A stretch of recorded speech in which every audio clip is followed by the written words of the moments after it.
www.casarema.fr. C'est impossible de servir Dieu en cherchant à plaire aux hommes. Tous les grands serviteurs de Dieu n'ont jamais cherché à plaire aux hommes. Ils n'ont plus qu'aux gens qui aiment Dieu.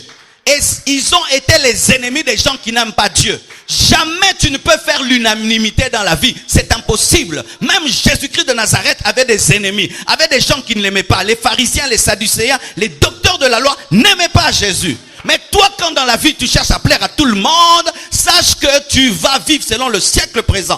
Un vrai enfant de Dieu a toujours des gens qui ne le supportent pas.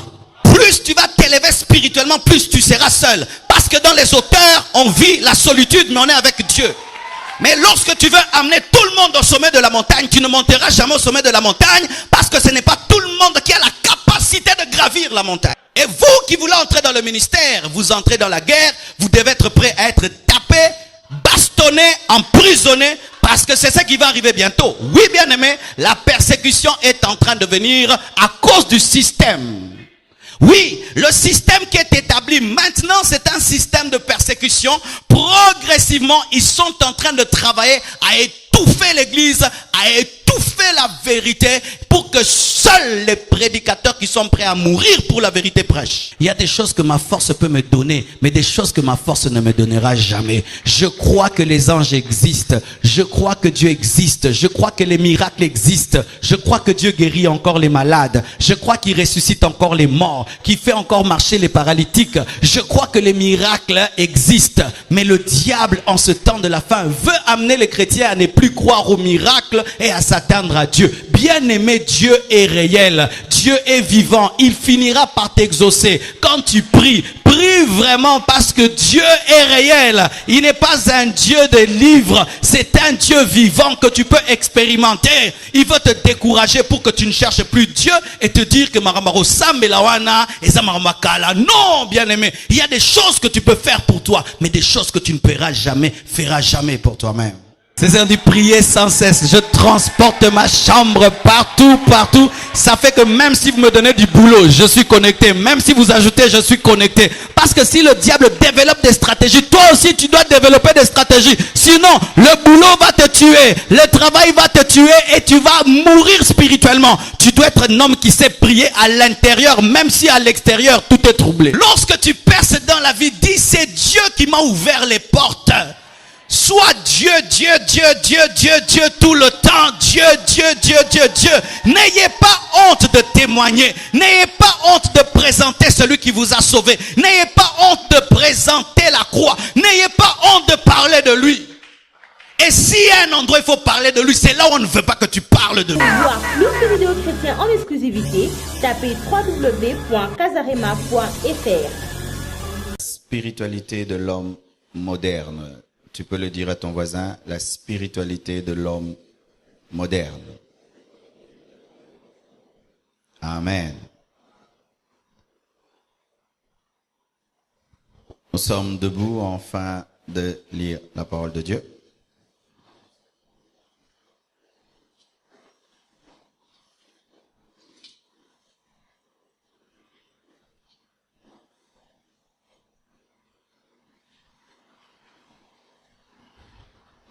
Il faut faire ce que ton pasteur dit. Peut-être une bombe va tomber là. Peut-être.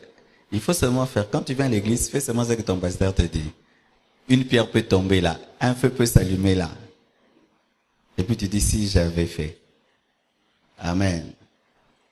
Quand on vient à l'église, on est des enfants. Amen. Romains 12, verset 1 jusqu'au verset 2. Je vous exhorte donc, frères, par les compassions de Dieu, à offrir vos corps comme un sacrifice vivant, saint, agréable à Dieu, ce qui sera de votre part un culte raisonnable.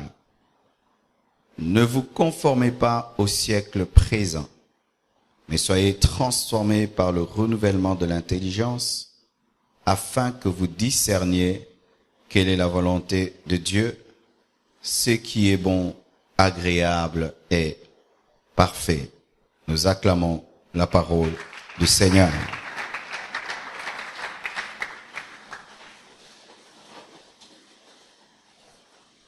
Ne vous conformez pas au siècle présent, mais soyez transformés par le renouvellement de l'intelligence afin que vous discerniez quelle est la volonté de Dieu, ce qui est bon, agréable et parfait. Ne vous conformez pas au siècle présent, au siècle présent. C'est Paul qui écrit à ses contemporains pour les interdire de tomber dans la mondanité, de tomber dans le conformisme. Et au temps de Paul, lorsque ce passage était écrit, il s'adressait aux hommes de son temps. Et la Bible, qui est toujours d'actualité, s'adresse à l'homme moderne. Et s'il y a des gens qui peuvent témoigner la puissance du siècle présent, c'est nous, les hommes qui vivons en 2015. Amen. Et Dieu a un message, pas seulement pour Adam, l'homme du commencement. Il n'a pas seulement un message pour l'Église primitive du commencement. Il a aussi un message pour l'Église finitive, car nous sommes l'Église finitive. S'il y avait l'Église primitive, aujourd'hui nous sommes l'Église finitive. Ça veut dire l'Église qui existe avant le retour de Jésus. Le diable a toujours eu des stratégies par rapport au début des choses et aux fins des choses. Nous voyons lorsque Moïse veut naître, plusieurs enfants sont tués.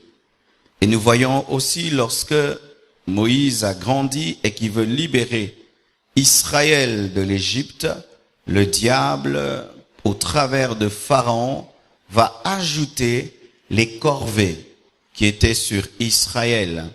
Il ne vient pas seulement au début des choses, il vient aussi à la fin des choses. Lorsque le temps d'épreuve d'Israël était arrivé à sa fin et qu'Israël devait sortir de l'Égypte, entrer dans la mer Rouge et entrer dans le désert pour Canaan, nous voyons que tout d'un coup, le Pharaon se décide de multiplier les corvées, de multiplier les besognes.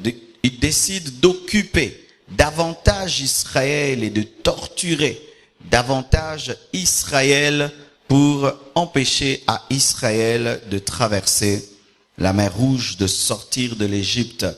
Et en ce temps de la fin, le diable aussi sent que le monde tend vers sa fin. Il sent aussi que l'Église bientôt sera enlevée. Et au travers du monde, du siècle présent, il ajoute des corvées afin de distraire le monde pour l'empêcher d'être sauvé et d'être enlevé. Il ajoute des corvées pour distraire les chrétiens afin de les empêcher d'entrer dans leur destinée, l'enlèvement. Et ce message est un antidote. C'est un antidote face à ce que le diable est en train de faire en ce temps de la fin pour diluer le christianisme. Quand on parle de la dilution, ça veut dire que tu peux avoir une quantité du christianisme, mais pas dans sa bonne dose, à faible dose. Diluer la foi, diluer la sanctification. C'est ça le but du diable à la fin des temps, c'est diluer ta vie de prière, diluer ta consécration, diluer ton amour pour Dieu en ce temps de la fin. C'est ça le travail du diable. Et tu peux être en train de subir le travail du diable sans être conscient que déjà il t'a dilué, il t'a déjà dilué. Et Dieu va te parler, il va t'aider. Et je t'assure que celui qui sortira de ce lieu sera un guerrier de Jésus-Christ. Alléluia. Que veut dire ne vous conforme pas au siècle présent? Qu'est-ce que la Bible veut dire lorsque Paul dit aux Romains ne vous conformez pas au siècle présent? Quelle est la pensée des Écritures? Quelle est la pensée du Saint-Esprit lorsque Paul est en train de parler disant ne vous conformez pas au siècle présent?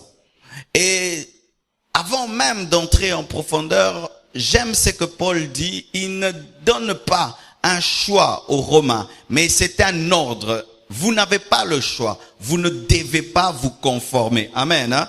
Parce que y a des gens qui aiment qu'on prêche la parole de Dieu sans autorité. Sans autorité. La Bible, c'est un livre d'autorité qui te dit fais ça et ne fais pas ça. Amen. Hein? Lorsqu'on écoute la parole de Dieu, on ne vient pas pour choisir des choses à faire dans la parole de Dieu. La parole de Dieu s'impose à nous. Amen. Hein? C'est pourquoi Dieu, dans les Écritures, se permet d'utiliser l'impératif. Pourquoi? Parce que c'est lui le roi, c'est lui le souverain. Amen. Hein? Et il dit ne vous conformez pas. Un ordre, l'impératif, ce n'est pas que tu dois faire ou ne pas faire. Tu ne dois pas te conformer au siècle présent. Il n'y a pas de choix. Nous ne pouvons pas dire, moi je choisis d'être un chrétien mondain, c'est mon choix. Moi je choisis d'être un chrétien compromis, c'est mon style de vie. Moi je choisis d'être un chrétien dilué, c'est ma conviction. Il n'y a pas ça dans la vie chrétienne. Amen. Hein? Ne vous conformez pas. Amen. Et qu'est-ce que la Bible veut dire lorsque Dieu dit ne vous conformez pas au siècle présent? Il dit ceci: n'acceptez pas de recevoir la forme. Amen. Ne vous conformez pas. Dans le terme conformer, il y a le terme forme. Se conformer, c'est s'adapter et accepter la forme du monde. N'ayez pas en vous la forme du monde. N'acceptez pas de recevoir la forme du siècle présent. N'acceptez pas de parler comme le siècle présent, de penser comme le siècle présent, de ressembler au siècle présent. Ne prenez pas tout ce qui est dans le siècle présent. Ne prenez pas la forme du siècle présent. Car si vous prenez la forme du siècle présent, vous n'aurez pas la forme de Jésus-Christ. Il est impossible d'avoir à la fois la forme du siècle présent et la forme de Jésus-Christ. Lorsque tu as la forme du siècle présent, automatiquement tu n'auras pas la forme de Jésus-Christ. Et quand tu as la forme de Jésus-Christ, tu ne peux pas avoir la forme du siècle présent. Alléluia. Mais tous les deux cherchent à te donner la forme. Jésus veut te donner la forme et le monde aussi cherchera à te donner la forme. Se conformer au siècle présent, c'est faire comme le monde, c'est faire comme les païens. C'est-à-dire que tu es chrétien, mais tu fais comme les païens. Chaque fois que tu fais comme les païens, tu te conformes au siècle présent. Dans ce domaine-là de ta vie, où tu fais comme les païens, tu te conformes au siècle présent. Se conformer au siècle présent, c'est subir la mouvance actuelle. C'est subir le vent actuel. C'est subir les vagues actuelles. Les vagues qui dirigent les païens, qui dirigent les mondains, qui dirigent ceux qui n'ont pas Christ. Lorsque ces mêmes vagues te dirigent, tu te conformes au siècle présent. Lorsque les mêmes vents qui dirigent les païens, tu te diriges aussi, tu te conformes au siècle présent. Lorsque ce qui est à la mode, à la page dans le siècle présent est aussi à la mode, à la page chez toi, tu te conformes au siècle présent. C'est chercher à plaire au monde. C'est ça, se conformer au siècle présent, c'est chercher à plaire au monde. C'est-à-dire que tu ne cherches pas à plaire à Dieu, mais avant de faire une chose, est-ce que le monde va aimer? Est-ce que ce sera accepté par le siècle présent? Est-ce que ça se fait en 2015? Est-ce que les gens de 2015 peuvent aimer ça? Ils vont aimer. Comme ils vont aimer, faisons. Pourquoi? Parce que les hommes vont aimer. Alors que ce n'est pas l'homme qui a à nous diriger, c'est Dieu qui nous a créés, qui a à nous diriger. Mais lorsque tes choix sont dictés par les goûts des hommes, les envies des hommes, les désirs des hommes, tu te conformes au siècle présent. Je ne fais pas parce que les hommes diront, tu te conformes au siècle présent. Je ne dis pas parce que les gens ne vont pas accepter, tu te conformes au siècle présent. Je ne veux pas avoir ce langage parce que le siècle présent ne l'accepte pas, tu te conformes au siècle présent. C'est chercher à plaire aux hommes au lieu de plaire à Dieu. Ainsi, tu fais de l'homme ton Dieu. Car bien aimés frères et sœurs, l'homme peut devenir ton Dieu sans que tu le saches lorsque tout le temps tu cherches à lui plaire. Il ne faut pas chercher tout le temps à plaire aux hommes. C'est impossible de servir Dieu en cherchant à plaire aux hommes. Tous les grands serviteurs de Dieu n'ont jamais cherché à plaire aux hommes. Ils n'ont plus qu'aux gens qui aiment Dieu. Et ils ont été les ennemis des gens qui n'aiment pas Dieu. Jamais tu ne peux faire l'unanimité dans la vie. C'est impossible. Même Jésus-Christ de Nazareth avait des ennemis, avait des gens qui ne l'aimaient pas. Les pharisiens, les sadducéens, les docteurs de la loi n'aimaient pas Jésus. Mais toi, quand dans la vie tu cherches à plaire à tout le monde, sache que tu vas vivre selon le siècle présent. Un vrai enfant de Dieu a toujours des gens qui ne le supportent pas. Alléluia. Ne vous conformez pas au siècle présent en cherchant à plaire aux hommes. Frères et sœurs, si vous cherchez à plaire aux hommes, vous allez abandonner Dieu. Surtout les hommes d'aujourd'hui qui n'aiment pas Dieu. Vous les mettrez à l'aise dans leurs bêtises. Vous les mettrez à l'aise dans leurs sottises. Vous les mettrez à l'aise dans leurs péchés. Vous les mettrez à l'aise dans leur homosexualité. Vous les mettrez à l'aise dans leur divorce. Vous les mettrez à l'aise dans leur occultisme. C'est conformer au siècle présent, c'est chercher à plaire aux hommes, c'est tout prendre sans discernement. Tout prendre sans discernement. Tel genre de chaussure est sorti, tu prends.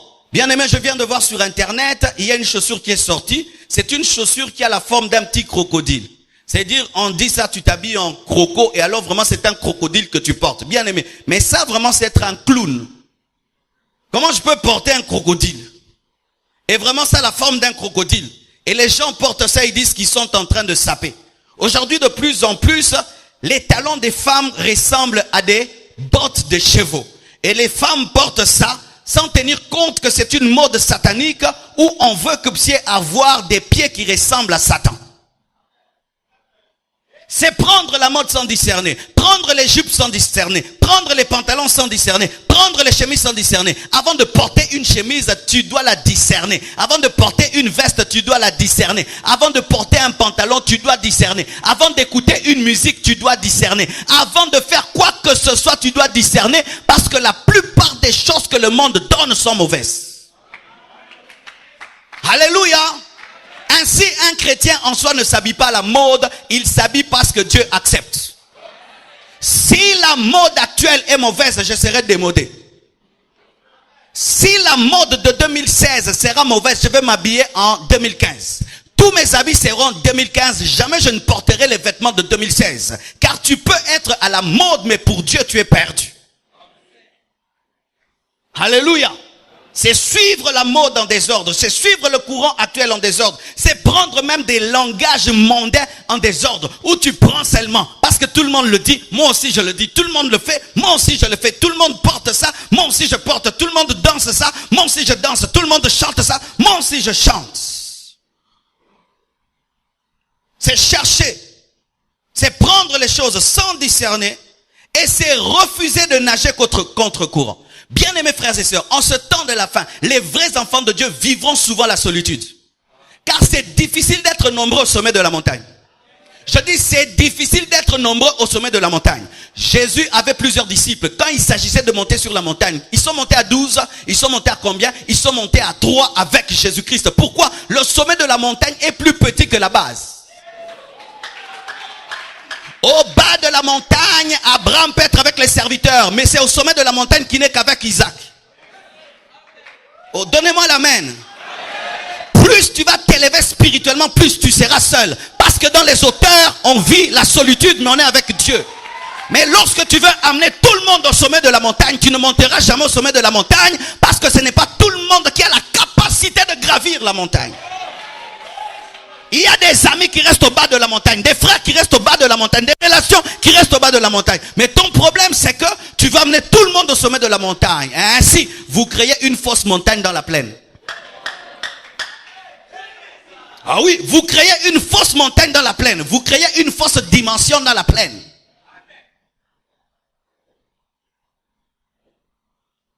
Nager contre courant exige de la personnalité. Le courant descend, mais toi tu montes. Ça exige de la personnalité, de la détermination. Tout le monde prêche ceci, toi tu prêches autre chose. Tout le monde trouve que ça c'est bon, toi tu dis ça ce n'est pas bon. Vous voyez Jésus-Christ lorsqu'il entre dans le temple, on lui présente le temple pour qu'il puisse glorifier le temple. Lui au lieu de parler du temple, il dit que le temple va tomber. On lui présente l'architecture pour qu'il puisse glorifier l'architecture. Il dit, je vous le dis, il n'y aura pas pierre sur pierre qui ne soit renversée, contre courant. Bien-aimés frères et sœurs, en ce temps de la fin, nagez contre courant. Tu es dans ton entreprise, tu nages contre courant. Tout le monde vole, toi tu ne voles pas. Tout le monde est dans les copines, toi tu n'es pas dans les copines. Tout le monde triche, toi tu ne triches pas. Alléluia, c'est ça être un chrétien. En ce temps de la fin, c'est ça être un chrétien. C'est une personne qui devient un représentant de l'opposition spirituelle.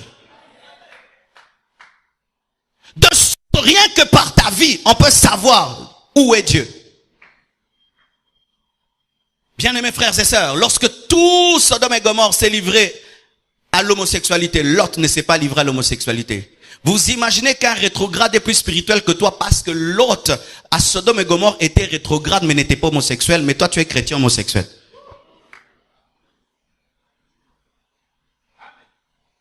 Lot à Sodome et Gomorrhe était un chrétien rétrograde parce qu'il devait rester avec Abraham et il devait choisir, non pas avec les yeux mais avec l'esprit. Mais malgré qu'il était rétrograde, il avait gardé la loi de Dieu. Il ne s'est pas livré à l'homosexualité. Mais il y a des gens qui prient ici, vous êtes des lesbiennes et vous êtes des homosexuels et vous parlez en d'autres langues. Arrêtez de parler en langue. Arrêtez de parler en langue. Arrêtez de parler en langue. Répentez-vous d'abord. Arrêtez, répentez-vous d'abord. Et arrêtez de croire que Dieu le comprend en créant une fausse doctrine de la plaine. Alléluia. Les hommes qui vont sortir de ce lieu seront des guerriers. Oui, bien aimé, car nous ne devons pas prêcher comme si on est en 1820. On est en 2015. Nous sommes en 2015. Jésus revient bientôt. L'Antichrist est à la porte. On doit vous prêcher la parole autrement. Car, frères et sœurs, lorsqu'Israël devait sortir de l'Égypte, ils ne mangeaient pas normalement. Ils ont commencé à manger des choses qui étaient amères. Pourquoi? Parce qu'ils devaient célébrer la Pâque afin de sortir. Et l'église doit manger autrement avant son enlèvement, car une femme qui va se marier ne mange pas les choses remplies de graisse, de peur de perdre la taille et de ne pas convenir dans la robe. Et l'église ne peut pas manger n'importe quoi avant l'enlèvement de peur de ne pas être enlevé. Bien aimé, il y a des messages qui sont bons mais qui ne sont pas utiles. Surtout au temps de la fin. C'est bon mais ce n'est pas utile. Mettez-vous au régime spirituel. Où tu laisses un peu bénédiction, tu te concentres sur l'évangélisation, la consécration, la sanctification, et Dieu te donnera le reste. Mais toi, tu as une robe à porter, la plus belle robe, la robe des robes que Jésus-Christ donne à son église. Tu dois la porter. Mangez les légumes spirituels, mangez les herbes amères, mangez l'agneau dans sa totalité, de Genèse à Apocalypse. Alléluia. Nager contre courant te donne des muscles plus que ceux qui nagent avec le courant. Car lorsqu'un homme nage et suit le courant, il ne fait pas d'effort, c'est le courant qui l'emporte. Mais celui qui nage contre courant, il a des muscles. Et je te dis que ta force sera dans ton opposition. Ta puissance sera dans ton opposition. Vous savez, frères et sœurs, lorsque tu sais que tout le monde attend que tu chutes, tu seras très concentré. Ainsi, le fait de nager contre courant te donne des muscles. Lorsque tout le monde à l'école attend t'attraper dans la tricherie, ça va t'aider à étudier. Lorsque tout le monde attend que tu tombes dans l'impudicité, ça va t'aider à vivre dans la pureté. Lorsque tout le monde attend que tu puisses voler, ça va t'aider à te contrôler. Et j'aimerais te dire que dans cette solitude sera ta formation, dans cette solitude sera ta puissance, dans cette solitude tu recevras les muscles spirituels. Où tu sais que tu n'as pas droit à l'erreur. Pourquoi? Tu nages contre contre-courant. Lorsque tous nagent suivant le courant, on ne peut savoir celui qui s'est noyé. Mais si celui qui nage contre-courant se noie, on le remarque directement parce qu'ils ne sont pas nombreux. Mais Dieu te soutiendra parce que tu es remarqué. Mais des poissons qui nagent ensemble, tu remarqueras celui qui va dans le sens contraire. Il faut prêcher ceci. Oh, les Américains prêchent ceci. Bien aimé, j'aimerais vous dire que l'inspiration n'est pas américaine. L'inspiration n'est pas américaine. Dieu n'a pas écrit une Bible pour les Américains. L'inspiration n'est pas nigériane. L'inspiration vient du Saint-Esprit. Que tu sois congolais, Mutandu, si tu ouvres la Bible et tu permets au Saint-Esprit de t'enseigner, tu recevras le message de Dieu pour le monde et tu n'as pas à dire les Américains ne prêchent pas ça, c'est pourquoi tu ne veux pas prêcher ça. Est-ce que ce sont les Américains qui t'ont appelé? Ces derniers temps, le courant actuel, le voici. Le courant actuel veut dire quoi? Est-ce qu'il y a une nouvelle Bible qui vient d'être écrite? Ainsi, qu'est-ce qui nous arrive? Si les Américains le font, même si ce sont des bêtises, on les croit. Bien aimé, c'est pas parce que les gens croient en une chose qu'elle est devenue vraie. Parce que 1000 personnes peuvent dire que 2 plus 4 égale à 7, c'est toujours faux. Une chose ne devient pas vraie parce que plusieurs personnes y croient. 2 plus 4 égale à 6, même si c'est une personne qui le dit. Mais si 1 million de personnes disent 2 plus 4 égale à 7, c'est toujours faux. Et oui, et tous ces musulmans vraiment, et tout cela, oui, parce que c'est ce qui nous arrive maintenant. Et toutes ces personnes maintenant qui croient en autre chose que le christianisme. Est-ce que le christianisme est toujours vrai? Le christianisme reste vrai même s'il n'y a qu'un seul chrétien sur la terre. Oh, donne-moi un amen que je te parle. Le christianisme reste vrai même s'il n'y a qu'un seul chrétien sur la terre. Bien aimé, le christianisme ne sera pas vrai le jour que les églises grandiront. Car il est venu comme la lumière dans les ténèbres. Il y avait les ténèbres, mais la lumière. Il n'est pas devenu la lumière lorsqu'il y a eu plusieurs lumières, mais il est la lumière lui seul. Et s'il y a 2, 3 personnes, il est toujours la lumière. La parole de Dieu ne devient pas la parole de Dieu parce que nous la croyons. Oui, c'est ça que nous croyons. Comme plusieurs personnes y croient, donc Dieu est dedans. Comme il y a maintenant beaucoup de gens qui croient en autre chose, il se peut que la Bible soit pas vraie. La Bible est vraie. Et Dieu est Dieu. Même dans la chambre haute, lorsqu'ils sont à 120, il est Dieu. Il n'est pas devenu Dieu lorsqu'ils sont devenus à 3000. Ne soyez pas impressionnés par toutes ces fausses doctrines qui pullulent aujourd'hui. Que les musulmans fassent des plaintes dans les stades, les témoins de Jéhovah des plaintes dans les stades, la Bible reste la Bible. Et si tous les chrétiens vont abandonner Dieu, Dieu reste Dieu.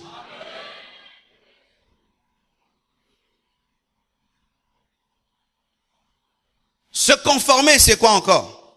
C'est refuser d'être différent et se fondre à la masse. Des fois, tu sens dans ton esprit que les directions que Dieu te donne t'amènent à être différent. Tu sens ça, tu sens que si je commence à obéir à ces choses que l'Esprit de Dieu me dit, je serai différent des gens et je serai marginalisé. Alors tu refuses d'écouter la direction de Dieu pour te fondre à la masse. Mais sachez bien aimé que quand tu te fonds à la masse, tu deviens la masse. Mais Dieu n'a pas créé la masse, il a créé un homme dans la masse. Dieu est un Dieu de particularité. C'est pourquoi même les hommes, même si nous avons tous 5 mains, nous avons des paumes de main, nous avons des lignes, personne n'a l'empreinte de l'autre. Même les jumeaux n'ont pas une même empreinte. Même les jumeaux n'ont pas un même timbre vocal. Dieu crée des personnes particulières. Tu es particulier, tu es unique dans ta création. Et pourquoi est-ce que ta spiritualité sera la spiritualité de la masse alors que ta création est particulière? Oh, Shamroto Sakaya. Oui, c'est pourquoi n'écoute même pas la parole comme ton voisin, parce que tu n'es pas ton voisin. Toi, tu sens l'envie de dire Alléluia. Dis Alléluia. Lui, quand il écoute, il encaisse. Mais toi, tu dis Alléluia. Dis Alléluia. Ne vous fondez jamais à la masse. Vous êtes unique. Vous êtes unique. Vous êtes unique. Tu te retrouves dans un bus, tu sens l'envie de chanter. Commence à chanter. Tu te retrouves dans un ascenseur, tu sens l'envie de danser. Danse le Seigneur. Ah oui, tu te retrouves à l'université, tu sens l'envie de parler en langue avant d'aborder la mathématique, tu le fais. Tu te retrouves dans une fête et tu veux bénir la nourriture avant de la manger. bénis-la. Tu es unique, tu es particulier, tu ne dois pas te fondre à la masse et tu ne dois pas dire qui a fait ça avant que je le fasse parce que Dieu avant toi n'avait pas créé un autre toi.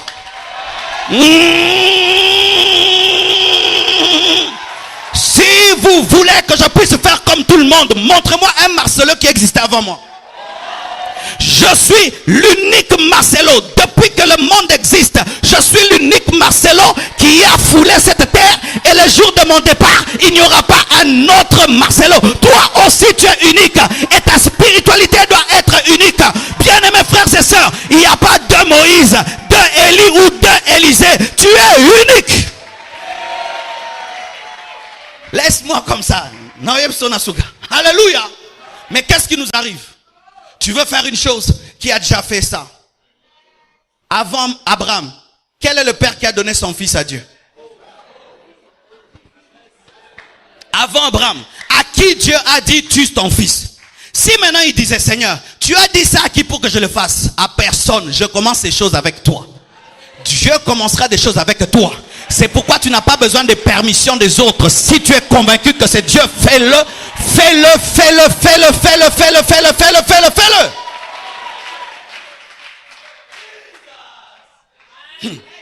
Ce monde est bizarre. Ils acceptent des nouveaux téléphones, mais pas de nouvelles personnes. Des nouvelles voitures, mais pas de nouvelles attitudes spirituelles. Ils acceptent de nouveaux vêtements, mais pas de nouvelles consécrations. Oui, quand il s'agit de mode, ils acceptent des nouveautés. Mais quand c'est la spiritualité, il faut que tu fasses toujours comme les autres. Si Dieu m'appelle de prêcher en rappant, je prêche en rappant, Dieu m'a appelé comme ça. Si toi tu vas prêcher calmement, prêche à toi calmement. Chacun Dieu l'appelait tel qu'il est.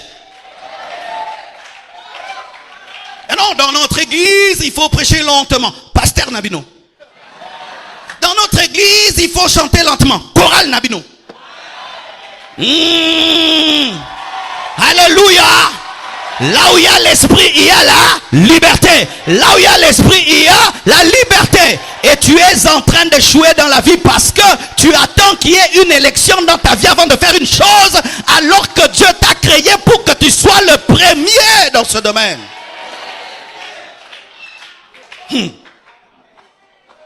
Tu arrives dans un culte avec une grande soif, mais quand tu tombes dans un culte, tu trouves les autres n'ont pas soif. Du coup, tu jettes ta soif. Est-ce que la femme à la perte de sang a tenu compte de la distraction de Pierre?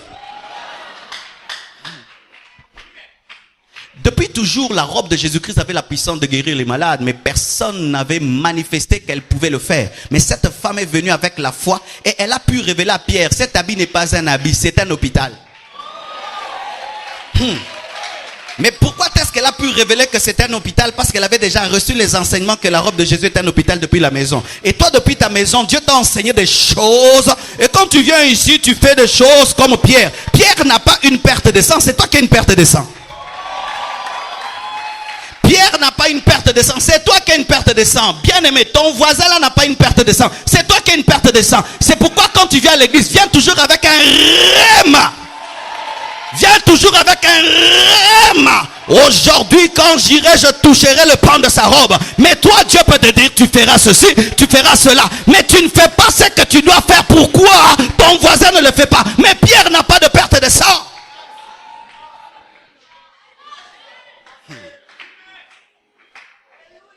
Alléluia. Ne pas se conformer. Bien aimé, ne le faites pas.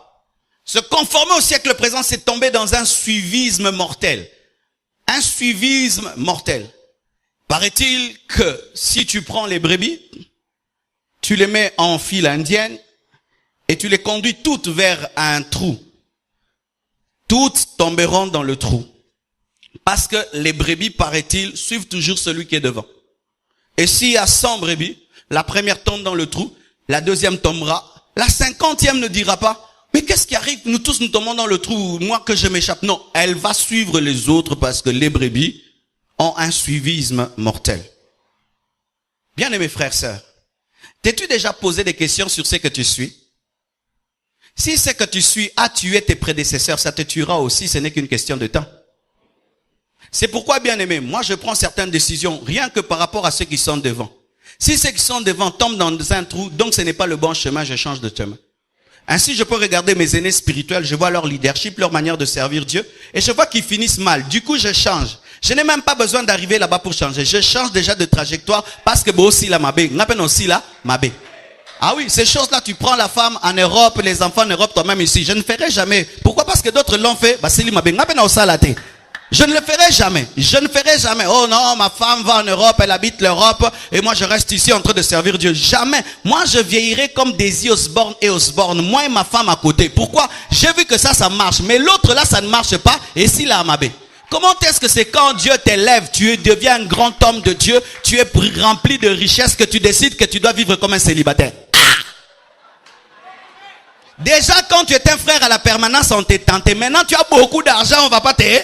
Ah, laissez ces choses-là. Moi, je ne suivrai jamais ça. Pas aussi là, mabé. Pas aussi là, mabé. Pas aussi là, mabé. Non, la nangote. Je ne suis pas une brebis de la mort. Je suis la brebis de Jésus-Christ de Nazareth. C'est lui le chemin, la vérité et la vie.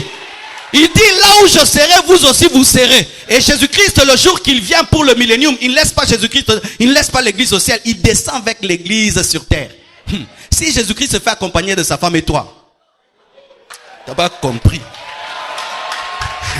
La Bible nous dit que lorsque Jésus-Christ viendra pour le millénium, il viendra avec l'église régner sur la terre. Il ne va pas laisser l'église pour dire moi je suis Jésus. Alors que Jésus-Christ n'a pas de problème sexuel, mais lui il vient avec son épouse. Mais toi maintenant, c'est quand tu deviens très très riche avec une grande église que tu décides que la femme en Europe pour les enfants. Moi je n'ai pas épousé ma femme pour les enfants. Que les enfants aillent étudier ma femme ici, on ira vous visiter ou viendrez nous visiter. Oui, bien aimés frères et sœurs, lorsque Dieu commence à vous bénir et vous commencez à avoir des idées, ma femme doit vivre en Afrique du Sud, en Europe pour les enfants, c'est démoniaque.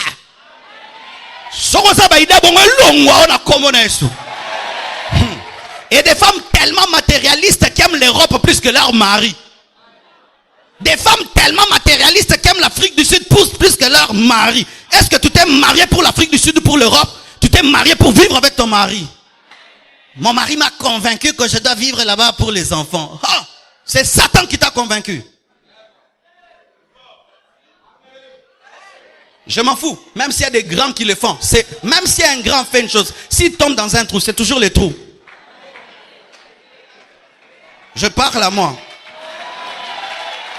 Yesa bazano tika bilanda lando okufa.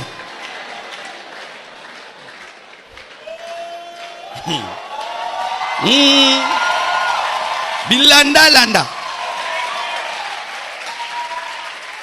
Dans le froid, l'autre enlève sa couverture et toi aussi tu le suis alors que toi tu as un problème de poumon.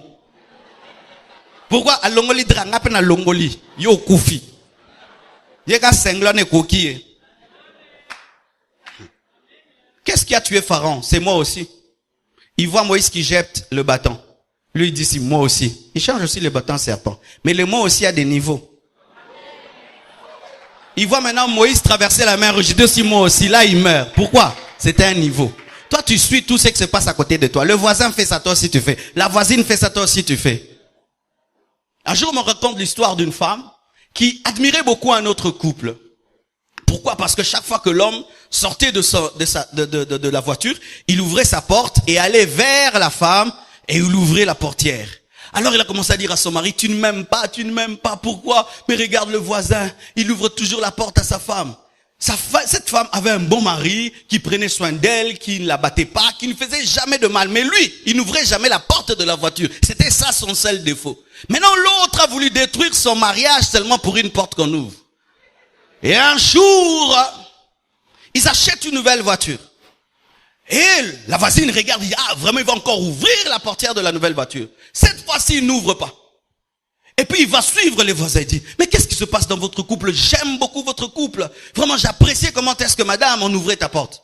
Madame dit non, il n'ouvrait pas parce qu'il était galant. C'est parce que cette porte était bloquée, elle ne s'ouvrait que par dehors. Oh bon, libala pona porte, ebite prani ba fongolango, libanda yo kanti galanterie nzoka, ezana pan. N'enviez jamais les autres. Aimez la manière dont Dieu vous dirige. Je dis n'enviez jamais les autres. Aimez la manière dont Dieu vous dirige. N'enviez jamais les autres. Acceptez la manière dont Dieu vous bénit. Aimez votre vie. Acceptez votre vie. Développez votre intimité avec Dieu. Alléluia. Et le siècle présent fonctionne d'une manière satanique. Et d'ailleurs, j'aimerais vous le définir. Qu'est-ce que le siècle présent? Le siècle présent, ce n'est pas seulement un chiffre 2015. Non. C'est un système. Dis à ton voisin système. Un système démoniaque qui régit le monde présent. Et vous savez, le système fonctionne comme une toile d'araignée. Tu peux te retrouver sur la toile sans savoir qu'il y a une araignée. Mais partout il y a une toile d'araignée, il y a une araignée même si tu ne la vois pas, parce que la toile ne se fait pas elle-même. Et le système actuel, même si vous ne voyez pas le diable, a été tissé par une intelligence spirituelle qui s'appelle Satan. C'est un système démoniaque qui change le bien en mal, le mal en bien. Vous voyez, ces choses d'homosexualité, comment ça avait commencé? Comme de la blague, n'est-ce pas? C'était... les homosexuels commencent d'abord à marcher, la journée des homosexuels, et puis ça commence à évoluer, on commence à les marier, et puis maintenant on commence à obliger même les hommes de Dieu à les bénir, et puis maintenant il y a des hommes de Dieu qui vont finir en prison parce qu'ils ont refusé de bénir des homosexuels. Progressivement, l'araignée est en train de tisser sa toile, de sorte qu'aujourd'hui, j'aimerais vous dire, bien aimé, vous qui voulez entrer dans le ministère, beaucoup t'en appellent d'Amabé.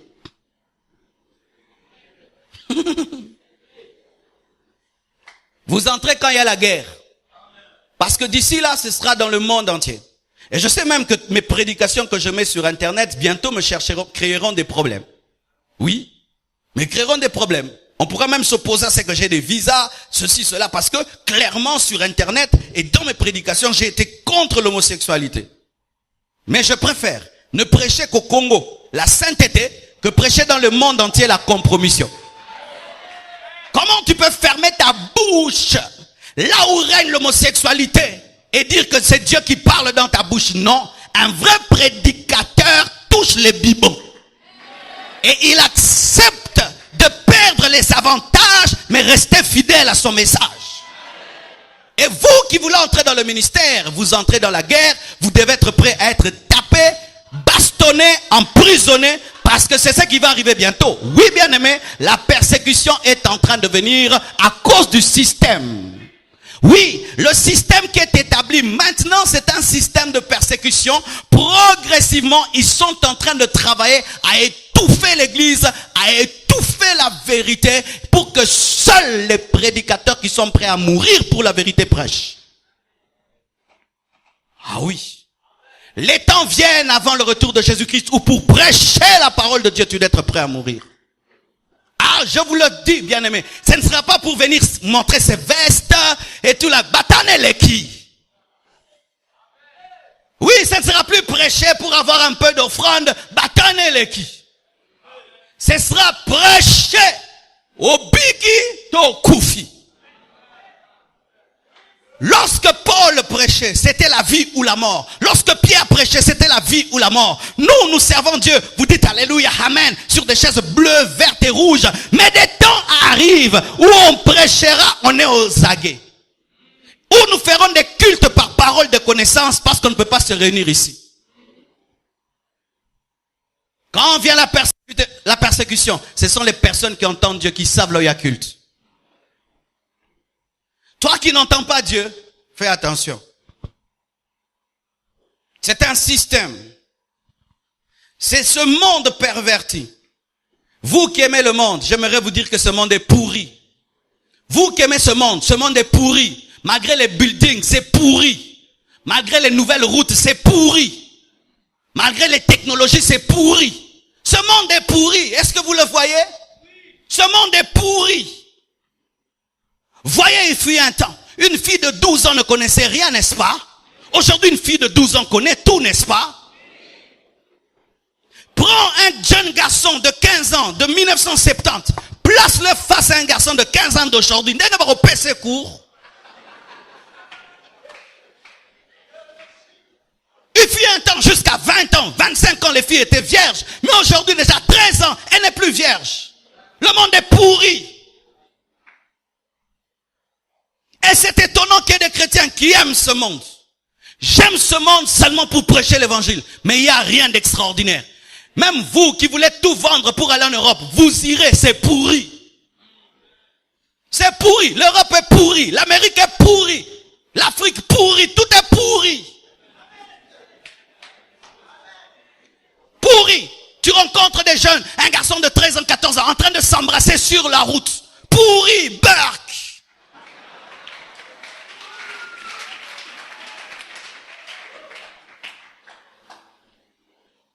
Ce monde est perverti. Et bien aimé, sachez ceci, que si votre vision du monde ne change pas, vous n'allez pas gagner ce monde. Car il faut que tu voies le malade comme un malade pour le soigner. Mais si vous pensez que ce monde va bien, vous allez penser que Dieu vous garde sur la terre pour vous réjouir sur la terre, alors que Dieu vous garde sur la terre pour sauver la terre.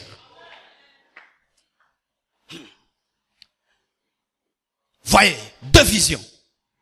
Les anges qui vont vers Sodome et Gomorrhe, en fait de détruire Sodome et Gomorrhe, voient le jugement de Dieu sur Sodome et Gomorrhe. Mais l'autre voit quoi? Il voit rien.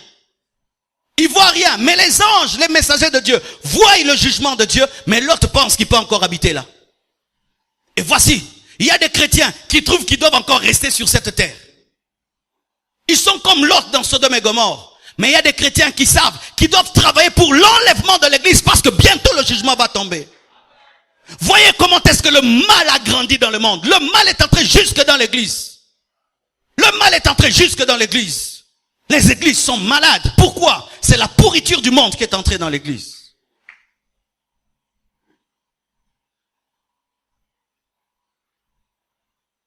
Le monde est perverti. Le siècle présent, c'est la mondanité. C'est la culture actuelle. Une culture de légèreté. Où c'est normal d'insulter Dieu, mais c'est anormal de parler d'une star de ce monde. Dernièrement, je suis sur une chaîne de télévision. Une femme vient. Mais ce n'est pas une femme, c'est un garçon. Un garçon barbu, mais qui est femme. Et il vient. On le reçoit avec joie. On lui parle avec des larmes. On est touché par son livre qui parle comment est-ce que il est homosexuel et il assume. Et tu vois comment est-ce que les gens le regardent avec admiration. Ils sont heureux de voir quelqu'un qui vient clairement et dit je suis homosexuel. On dit quel courage tu as. Mais c'est ça, n'est-ce pas, même aujourd'hui. Dans les salons de coiffure, nous préférons être pris aux soins des homosexuels, n'est-ce pas? Il paraît que ce sont eux qui font mieux les cheveux. Même en Afrique, nous avons des théâtres où il y a quelqu'un qui a un rôle d'homosexuel. Maintenant, pour qu'un théâtre marche, il faut un rôle d'homosexuel. Le monde est pourri. Et d'ici là, ce sera normal. Ils viendront à l'église 2 à 2. Oui, ça arrive déjà. Dans des églises, des grands prédicateurs aux États-Unis, les homosexuels viennent à 2, ils assiègent là, garçon. Attends. Moi si mobali na moi si na ye moi si. On na serveuse au bout yango.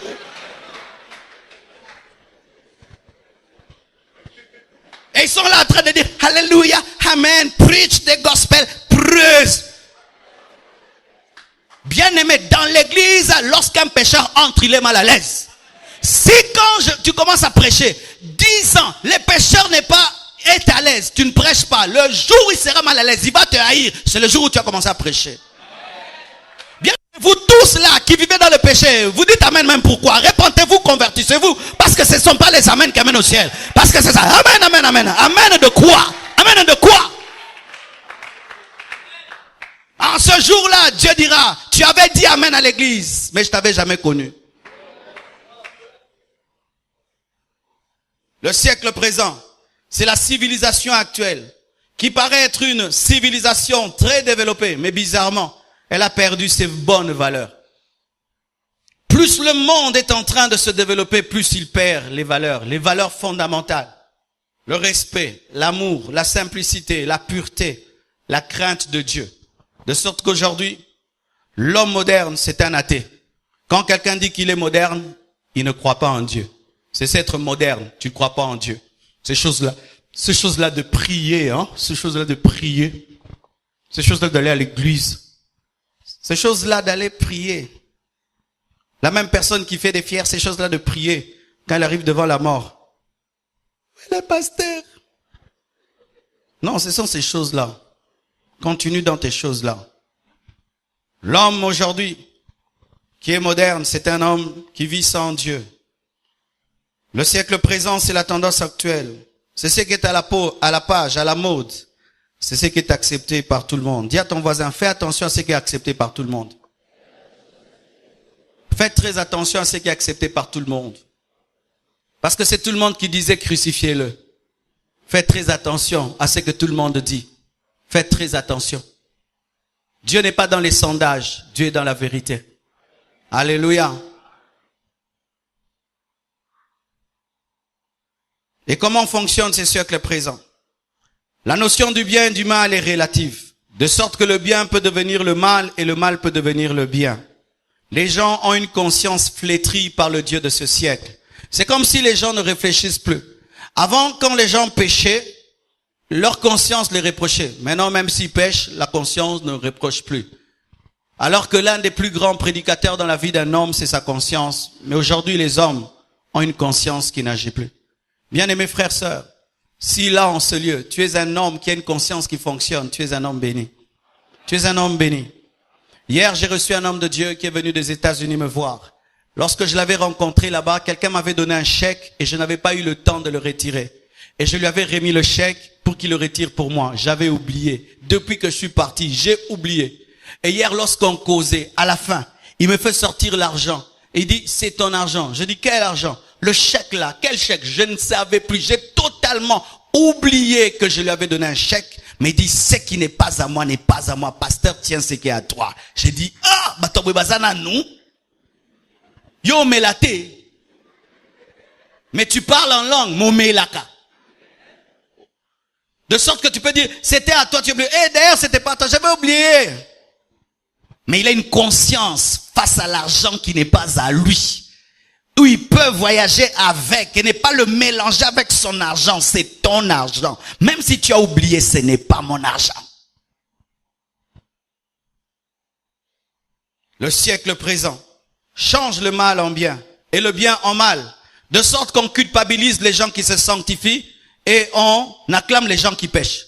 Voyez même dans les églises qu'est-ce qui arrive.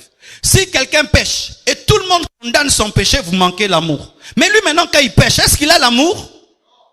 Tu engrosses les sœurs et les sœurs et les sœurs. Nous on te prêche l'impudicité. Les impudiques n'iront pas. Vous n'avez pas d'amour. Mais toi maintenant tu as l'amour. Lorsque quelqu'un s'égare, il ne faut pas parler. Lorsque quelqu'un pêche, il ne faut pas le suspendre. Lorsque quelqu'un se méconduit, il ne faut pas l'asseoir et manifester l'autorité. Vous manquez l'amour. Mais lui qui pêche joue la victime. Aujourd'hui, ce sont les pécheurs qui sont les victimes. Bien-aimés frères, sœurs, il est vrai qu'on ne va jamais te condamner. Mais quand tu fais le mal, on te dira que c'est le mal.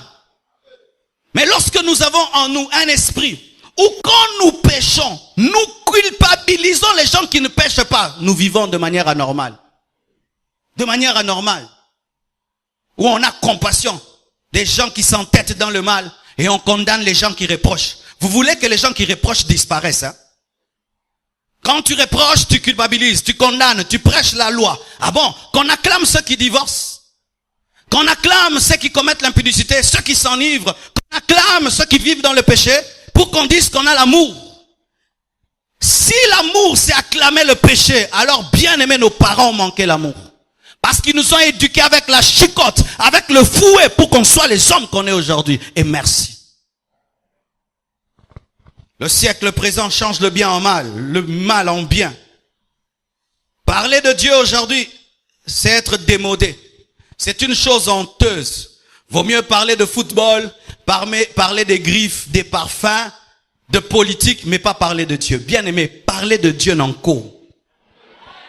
Parler de Dieu n'en court. Alléluia. Quand quelqu'un te parle, dit, mon frère, tu es bien habillé. Oh, c'est la grâce de Dieu. Oh, mon frère, j'aime ta maison. Ça, c'est Dieu qui m'a béni. Oh, dites-moi Amen. Quand tu réussis à l'école, tu dis, c'est Dieu qui m'a donné l'intelligence. Lorsque tu perces dans la vie, dis c'est Dieu qui m'a ouvert les portes. Sois Dieu, Dieu, Dieu, Dieu, Dieu, Dieu tout le temps. Dieu, Dieu, Dieu, Dieu, Dieu. N'ayez pas honte de témoigner. N'ayez pas honte de présenter celui qui vous a sauvé. N'ayez pas honte de présenter la croix. N'ayez pas honte de parler de lui. Et s'il y a un endroit où il faut parler de lui, c'est là où on ne veut pas que tu parles de lui. Là où on ne veut pas que tu parles de lui, parle de lui. Là où il y a des scientifiques, des gens snobés, qui respirent comme s'ils sentent que des mauvaises odeurs. Vous les connaissez ces gens-là? Même nulle part. Dis-lui qu'il n'est rien, c'est Dieu qui est tout. Et s'il y a un endroit où tu dois révéler ta foi, c'est là où il y a des incrédules. Là où tu dois révéler ta sanctification, c'est là où il y a des pécheurs. Là où tu dois raconter les œuvres de Dieu, c'est là où les gens disent que Dieu n'existe pas. Là où tu dois affirmer tes convictions, c'est là où les gens s'opposent à tes convictions. Jésus-Christ savait que lorsqu'il allait confirmer qu'il était le Fils de Dieu, que le souverain sacrificateur allait déchirer ses vêtements, il a dit quand même. Il a quand même dit qui il était, même si le souverain sacrificateur allait déchirer ses vêtements. Si tu déchireras, déchire, mais je suis. C'est une honte. Quelqu'un peut fredonner des chansons de Céline Dion, pas de problème. Mais si tu commences à chanter des cantiques chrétiens, c'est Dieu qui m'a donné la voix, c'est Dieu qui m'a donné le souffle. Les gens ne se plaignent pas d'un enfant qui chante des musiques mondaines dans la salle de bain, mais si tu commences à chanter des cantiques chrétiens dans la salle de bain, non, chante les cantiques. Quand tu allais dans les boîtes, personne ne te persécutait. Mais quand tu viens à l'église, pourquoi tu vas trop à l'église? Tu allais dans les boîtes de 18h à 3h du matin et personne ne parlait. Maintenant tu viens à l'église de 16h à 19h, tu exagères. Tu n'exagères pas. Et si tu dois exagérer, exagère dans les choses de Dieu.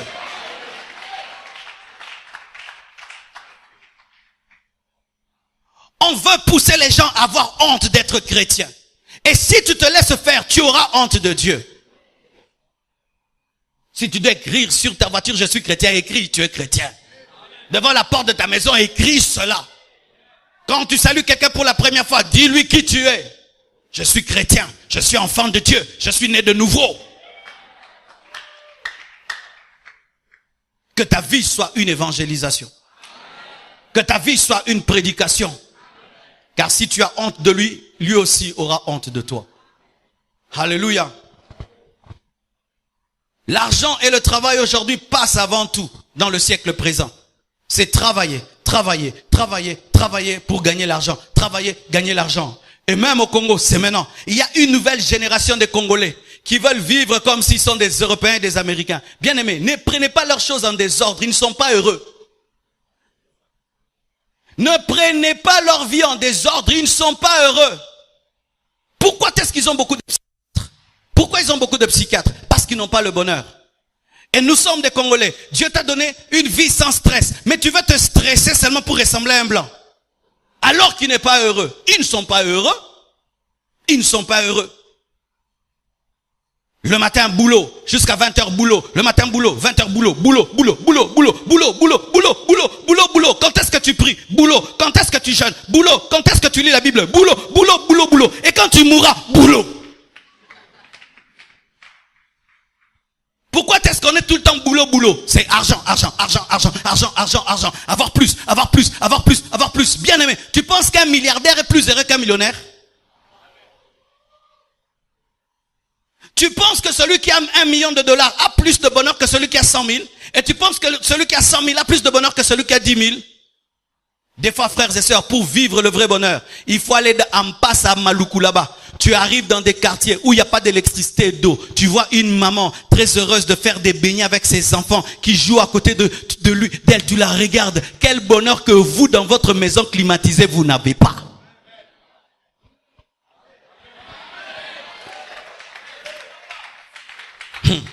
Pourquoi est-ce que les enfants des riches souvent se marient mal? Vous savez pourquoi?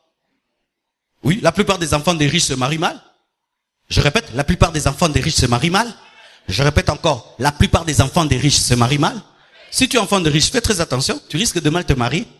Tu sais pourquoi? Parce que pour que tes parents deviennent riches, ils étaient tout le temps boulot, boulot, boulot. Et le fait qu'ils étaient tout le temps dans boulot, boulot, ils ne te donnaient que de l'argent et des cadeaux, mais n'avaient pas de temps pour toi. Alors tu as un problème, tu as un cœur vide, tu n'as pas d'amour. Ce qui fait qu'un voyou du quartier va te dire je t'aime et ça t'étonne et tu l'épouses. Mais maintenant, les enfants des pauvres, ils sont tout avec maman, maman, maman, maman. Maman les touche, maman les caresse, maman les touche. Le jour qu'un voyou vient, papa déjà lui a dit je t'aime, maman lui a déjà dit je t'aime. Elle va bien se marier et puis c'est elle qui va l'habiter à Gombe. Ah oui? Les enfants de riches ne passent pas le temps avec leurs parents parce que les parents sont des cupides cherchant que l'argent et l'argent et l'argent, oubliant qu'ils ont des enfants. Ne tombez pas dans le piège de croire que le standard du monde est bâti par les hommes, c'est bâti par Dieu. Recherchez dans la parole de Dieu le standard qui est à Dieu. La Bible, c'est un livre d'équilibre. Il y a un temps pour tout. Un temps pour travailler, un temps pour la famille, un temps pour prier, un temps pour jeûner. Mais si toi tu deviens chrétien, boulot, boulot, boulot, boulot, argent, argent, argent, tu détruiras ta vie et tu seras malheureux parce que l'argent, les zéros qu'on ajoute à un ne donne pas le bonheur. C'est Jésus qui donne le bonheur. Ajoute tous les zéros que tu veux à 1, tu n'auras pas le bonheur. Sinon, Michael Jackson ne serait pas mort, il serait encore vivant. Comment qu'est-ce que quelqu'un peut chercher tout le temps se droguer pour dormir? Alors, Yosoko Bachoka na kit, maman, ok. Alléluia. N'est-ce pas qu'on l'a là na matanga? Nenozo ampongana.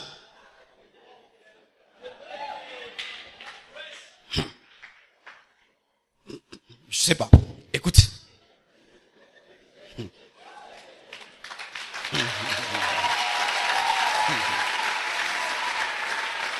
Tu vas remarquer ça. Le jour que tu dors dans ton ghetto, où il n'y a rien, tu as la paix. Le jour qu'on va te donner seulement $4,000 dans le ghetto, du coup tu ne vas pas dormir. Pourquoi? Boko telanga. Porte kanga biete.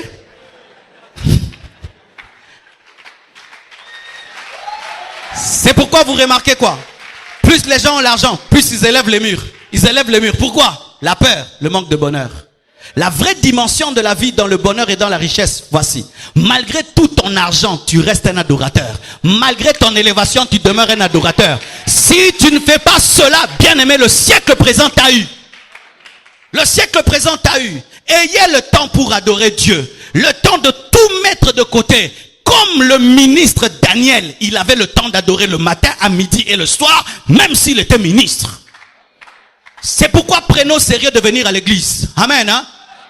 Et comme nous sommes une église des étudiants, demain quand Dieu vous bénira, venez garer vos voitures dehors, entrez ici avec vos enfants. Non, dis-moi, oh, tiens, qu'aucune église n'est pas de raté. Ah bon? Nzambe kuta salaka, yo siko yo kansika zanzamba ba shomer. La Bible dit Dieu créa les cieux et la terre et il se reposa parce qu'il travailla. Mais maintenant on veut faire de Dieu le Dieu des chômeurs. Une fois qu'on travaille, on ne vient plus à l'église. Pourquoi? Je suis busy. Faux! Surtout au Congo, nous terminons le boulot à quelle heure? À 16h. J'ai le temps de venir à mon culte jusqu'à 19h. Sinon, vous serez malheureux dans la bénédiction. Voici. Le diable, si il n'arrive pas à te vaincre par la pauvreté, il va t'ôter le bonheur dans la richesse. Ainsi, il fait que tu as tout, mais tu n'as rien. Parce que Dieu est le seul qui peut donner du goût à ta bénédiction. Si ta bénédiction n'a pas Dieu, elle n'a aucun goût. Je suis dans mes études, je suis dans mes études. Et ils sont fiers de dire ça. Je suis dans mes études, c'est pourquoi je ne prie pas. Voici un secret que je te donne. Lorsque tu sens autour de toi que le diable ne fait que te suroccuper pour t'empêcher de prier, aie une chambre portative.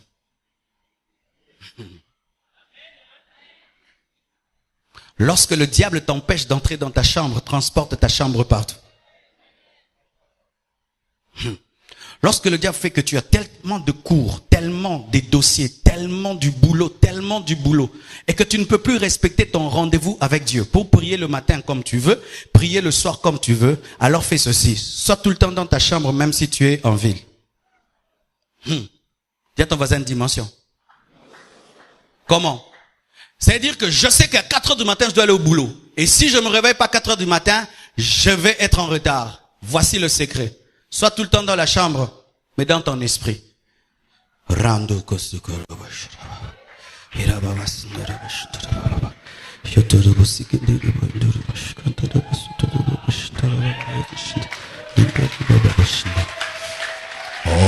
reprosaka.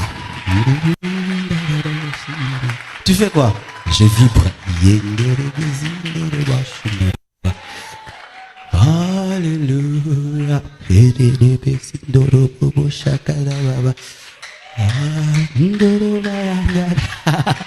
C'est un de prier sans cesse. Je transporte ma chambre partout. Ça fait que même si vous me donnez du boulot, je suis connecté. Même si vous ajoutez, je suis connecté. Parce que si le diable développe des stratégies, toi aussi tu dois développer des stratégies. Sinon, le boulot va te tuer. Le travail va te tuer et tu vas mourir spirituellement. Tu dois être un homme qui sait prier à l'intérieur, même si à l'extérieur tout est troublé.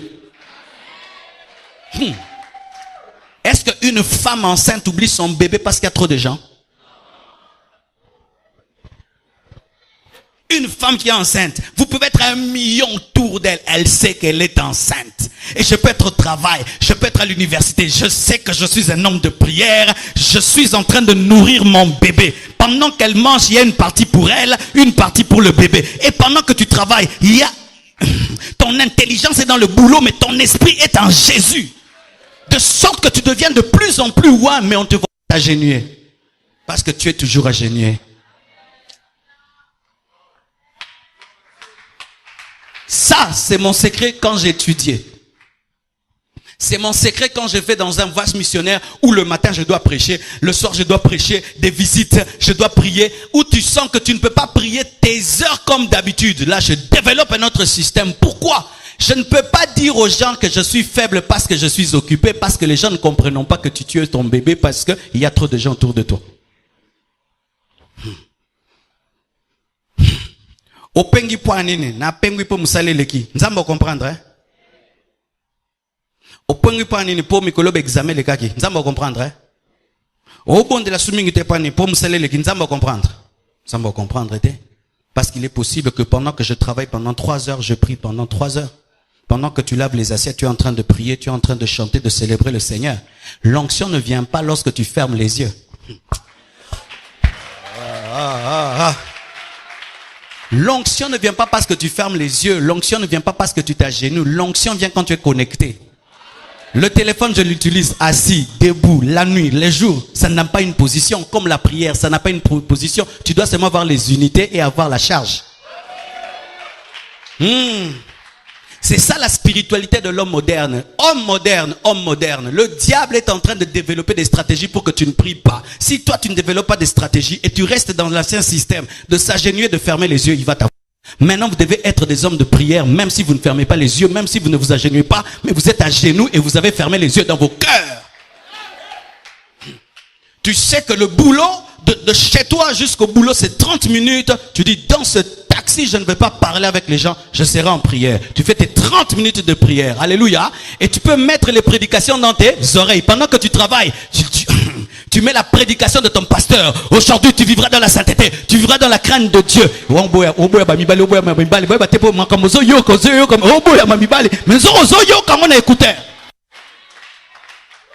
Mettez la musique chrétienne dans vos laptops au bureau. Mettez des prédications dans vos ordinateurs au bureau. Pendant qu'ils te donnent beaucoup de boulot, mais tu es en train de manger aussi la parole de Dieu. Si même tu atteins le niveau où on ne te donne même plus le temps de lire la Bible, mettez des Bibles en audio. Il y a aussi, tu peux télécharger des Bibles en audio. Tu entends la parole de Dieu. Au commencement, Dieu créa les cieux et la terre. Tu entends la parole. S'il développe des stratégies, vous devez développer des stratégies. Homme moderne, sache que l'ennemi veut que tu puisses diluer ta foi. Et si tu ne développes pas des stratégies, ce système-ci va tout enlever. Et je sais ce que je dis. Car plusieurs ici, c'est seulement l'église que vous priez. Pourquoi? Vous n'avez pas compris que Satan veut même vous empêcher de venir à l'église. Qui, en venant ici, a senti qu'il s'est battu pour venir au culte? Vous voyez? Maintenant, quand tu viens au culte, tu penses que c'est toi seulement qui a été combattu. Tout le monde est combattu. En ce temps de la fin, venir à l'église, ce sera toujours une guerre. Oui. Il faut toujours s'arracher de son travail, s'arracher de la télévision, s'arracher des amis, s'arracher pour venir à l'église. Ce ne sera plus comme avant parce que Satan sait que Jésus revient bientôt.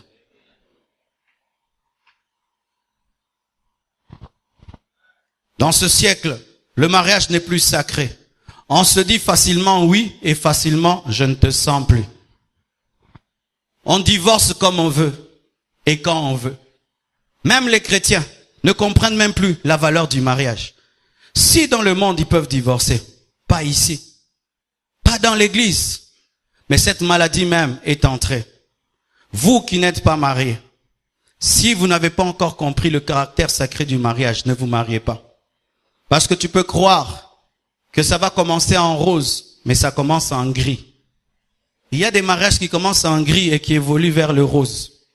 Mais comme vous voyez tellement de films, vous pensez que ça commence en rose. Cher frère, que feras-tu d'une femme insoumise? Vas-tu commencer à la battre, à la tromper? Ne te marie pas. Voici, si tu veux savoir si tu es un homme qui peut rester fidèle à une femme. Imagine que tu épouses la plus mauvaise femme du monde. Et quelle est ton attitude? Moi, avant de me marier, j'avais dit ceci. Si j'épouse la plus mauvaise femme du monde, je vais me consacrer à Dieu, je ne divorcerai pas. Si elle va me fuir, qu'elle me fuit. Si Dieu va la tuer, qu'il la tue. Mais ça ne va pas toucher ma spiritualité. Je ne la trompe pas, je ne la battrai pas, je vais continuer à servir mon Dieu. Quel est l'état de vos mariages, vous qui êtes mariés? Quel est l'état de vos mariages? Le siècle présent n'est-il pas déjà en train de vous ronger? Vous qui êtes mariés, quel est l'état de vos mariages? Vos mariages ressemblent à des mariages chrétiens ou païens. Vous êtes en voie du divorce. Déjà 5 ans, 10 ans, déjà vous êtes presque divorcés. Si Jésus tarde, vous allez finir comment? Divorcés. Quel est l'état de vos mariages? Voyez ceci. Si vous voyez les yeux se fermer, sachez que le corps a sommeil. Car le sommeil du corps se révèle à la tête. Et quand vous voyez les hommes de Dieu divorcés, sachez que c'est tout le corps du Christ qui est rongé par la maladie du divorce. En soi-même, quand nous condamnons les hommes de Dieu qui divorcent, nous nous condamnons nous-mêmes parce qu'ils sont le révélateur de notre maladie à nous tous. Écoutez ceci, mes frères. Une fois, j'ai eu une vision. Comment est-ce que le diable détruit les mariages? J'ai vu un démon qui agit dans le noir. Il était tout noir. Et il n'opérait que dans le noir. Il n'aimait pas la lumière. Et quand il opérait dans la lumière, les ténèbres, qu'est-ce qu'il faisait? Il s'approchait d'un couple. Lorsque seulement il mordait le couple devenait un couple de zombies. C'est-à-dire des morts vivants. Et j'ai vu partout où il passait, les lampes allumées s'éteignaient. Il y avait beaucoup de ténèbres. Les quartiers étaient le 3/4 dans le noir. Il n'y avait que quelques maisons qui étaient éclairées. C'était les maisons des personnes qui avaient encore des couples qui tenaient. Mais qu'est-ce que j'ai remarqué? Les personnes qui détruisaient leurs couples, qui étaient comme des zombies, allaient vers ceux qui avaient des bons couples pour les détruire. Et j'ai vu cet esprit venir vers moi aussi. Il s'est tenu vers moi. Quand il m'a attaqué, je l'ai chassé. Il est allé vers ma femme m'a chassé. Et il venait entre nous. C'est quand j'ai tenu la main de maman Blanche et qu'on s'est opposé à lui qu'il est parti. Et Dieu m'a dit, pour vaincre cet esprit, il faut 2 personnes. Il attaque toujours la personne la plus faible du couple. Vous êtes mariés. Si tu sais que c'est ta femme qui est faible, sache que c'est elle qui sera combattue. Si c'est ton mari qui est faible, c'est par lui que le divorce viendra. Et vous ne pouvez pas vaincre l'esprit de divorce seul. Tu dois te mettre ensemble avec ton mari, avec ta femme pour t'opposer. Car si vous voulez combattre le divorce seul, tu peux vouloir du mariage, ta femme n'en veut pas. Qu'est-ce que tu vas faire? Tu peux vouloir du mariage, ton mari n'en veut pas. Qu'est-ce que tu vas faire? Tu vas pas l'obliger à rester. Et maintenant, quand vous développez votre spiritualité, vous laissez vos femmes, vous laissez vos maris, vous êtes en train de développer une faiblesse qui fera que cet esprit vous mordra. C'est pourquoi, lorsque vous vous mariez, mes frères et sœurs, épousez des gens qui veulent grandir spirituellement. Pourquoi toi tu vas grandir, tu deviens fort, et c'est par lui que le divorce va venir. Lorsque tu vois ton mari grandir spirituellement, ne dis pas lui il grandit, fais l'effort de grandir aussi. Lorsque ta femme grandit spirituellement, grandis avec elle. Pourquoi? C'est toi le faible qui va ouvrir la porte. Et je vous dis, le 3/4 des couples sont rongés par cela. Certains montrent, d'autres ne montrent pas. Quel est l'état de vos couples? Quel est l'état de vos couples? on voit la trajectoire de ton couple, Bokene na divorce, hein. 3 mois, vous ne vous parlez pas. 3 mois, vous ne souriez pas ensemble. Vous allez où? C'est le siècle présent qui est en train de vous avoir. Vous avez des mariages qui ressemblent aux films du monde, au théâtre de chez nous. Vous connaissez le théâtre de chez nous, ici la Rananine. Nabitumba. Le théâtre congolais, ici la Rabitumba, pour bateneni ba clôtirer. Yonga ba bundara après et silipo, bateneni ba clôtirer pensée. Vérifiez. Ils commencent toujours bien, mais après ils se battent pour ils ne savent pas comment conclure. Et les couples théâtre de chez nous, c'est toujours on cause, et puis on finit toujours, on se chamaille. Vous, ça finit toujours, vous vous chamaillez. Vous vous chamaillez toujours. Une petite conversation finit toujours, brosoir nakara. Pourquoi les gars koto, les gars côté, les gars koto. N'importe pourquoi côté na droite, na gauche, t'es na gauche, na droite. N'importe que beaucoup. C'est droite gauche. N'importe ngande mbal na avec droite gauche. Ah, t'es ngande na monaki pensa, yo ba c'est distrait. C'est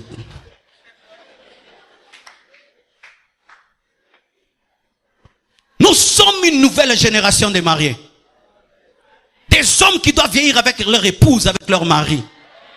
Et si votre couple ne marche pas, ne faites pas semblant. Allez chercher des gens pour qu'ils puissent vous aider. Parce que des fois, vous cherchez l'aide trop tard. Trop tard. Il faut venir à temps pour qu'on puisse vous aider. Parce que quand la maladie est grande, bien aimé, et vous venez trop tard, c'est fini. Le médecin ne sait plus quoi faire. Frères et sœurs, aujourd'hui, les gens peuvent se marier lundi, mardi, ils divorcent. Je m'étais trompé, c'était pas lui. Je le sens plus. Écoutez, vous qui pensez que l'amour c'est sentir, qui sent qu'il aime Dieu ici? Qui sent? Lève la main. Est-ce que tu sens tout le temps que tu aimes Dieu? L'amour c'est une décision. Si aimer c'est sentir, donc le jour où on ne sent pas, n'aime pas Dieu parce que nous ne sentons pas tous les jours. Le plus haut niveau de l'amour c'est décider d'aimer. J'ai décidé d'aimer cette femme jusqu'à la fin de ma vie. Que je sente pas, je l'aime. Parce que l'amour n'est pas toujours romantique. L'amour c'est la maturité. Si votre mariage est fondé sur les émotions, c'est l'amour des enfants. Mais quand l'amour grandit, c'est un amour qui n'a plus besoin d'émotion. C'est un amour qui a atteint la dimension d'une décision.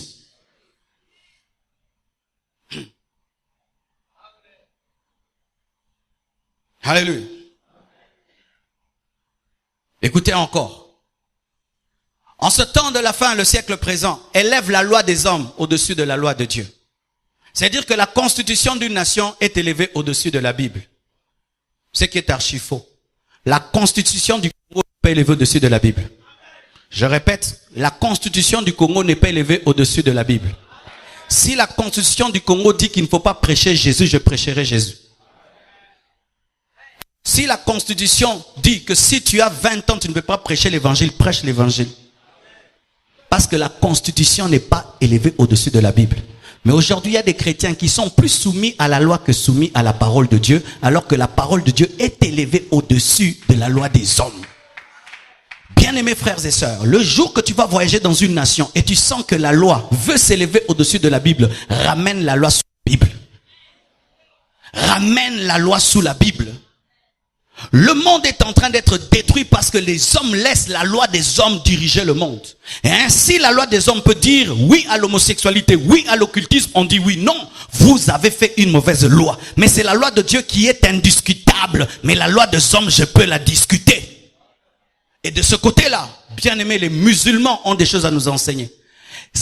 Lorsqu'ils se retrouvent dans des nations où on s'oppose à leur foi, ils imposent leur foi. Vous allez voir une femme musulmane en train de faire le sport. Elle porte le voile. Elle nage avec les habits. Même si vous dites, dans la natation, on ne porte pas les habits. Elle va porter les habits. Pourquoi? Ils savent défendre leur loi. Mais nous, les chrétiens, nous élevons la loi des hommes au-dessus de la loi de Dieu. Ce que je dis est tellement important, mes frères et sœurs. Parce qu'aujourd'hui, le diable va combattre l'église par la loi des hommes. Par la loi des hommes. Bientôt, Ce sont des lois qu'on va seulement écrire. Désormais, les églises ne doivent plus faire du bruit. Désormais, les églises doivent prier seulement vendredi. Désormais, les prédications ne vont durer que 30 minutes. Et non, on dit oui. Non, allons en prison faire une église. S'il y a une loi qui dit d'adorer les faux dieux, tu ne l'adoreras pas. Vaut mieux mourir que d'adorer le faux Dieu. Si la loi veut t'amener à perdre ta foi, accepte de mourir que de perdre ta foi. Pourquoi, frère, vous vous attachez à la vie sans Dieu? Vaut mieux mourir avec Dieu que vivre sans Dieu. Il faut atteindre ce niveau spirituel-là, où s'il faut choisir entre la vie et la mort, je préfère la mort avec Dieu que la vie sans Dieu. Si vous n'atteignez pas ce niveau-là, le siècle présent va vous détruire. Le siècle présent va vous détruire. Le siècle présent nous dit que bien s'habiller, c'est montrer son corps. Les beaux habits, ce sont les habits qui montrent le corps. Une femme est bien habillée si elle est sexy. Si elle n'est pas sexy, elle n'est pas bien habillée. Plus la mode évolue, plus les robes deviennent courtes. Plus les bodys deviennent petits. Plus les pantalons deviennent serrés. Chères sœurs, la mode actuelle est démoniaque. Vous devez trouver la mode de la parole de Dieu, où vous vous habillez avec pudeur, avec décence. Sinon, le Dieu de ce siècle vous a eu. Et j'aimerais vous dire que c'est tellement sérieux, parce que même les servantes de Dieu aujourd'hui ont du mal à bien s'habiller. Elles prêchent la parole, elles disent qu'elles servent Dieu, mais elles ne savent pas bien s'habiller. Si quelqu'un déjà qui prêche ici ne sait pas bien s'habiller, alors les fidèles qui sont là-bas. Chaque fois que vous vous habillez, vérifiez une chose. Est-ce que vos formes sont couvertes? Est-ce que votre nudité est couverte? Il ne faut pas seulement couvrir le corps. Il faut que même les formes soient couvertes. Oui, c'est la Bible. Ata côté l'embisio baye na oteya kaka. Na yo sala shote nga na yo teya.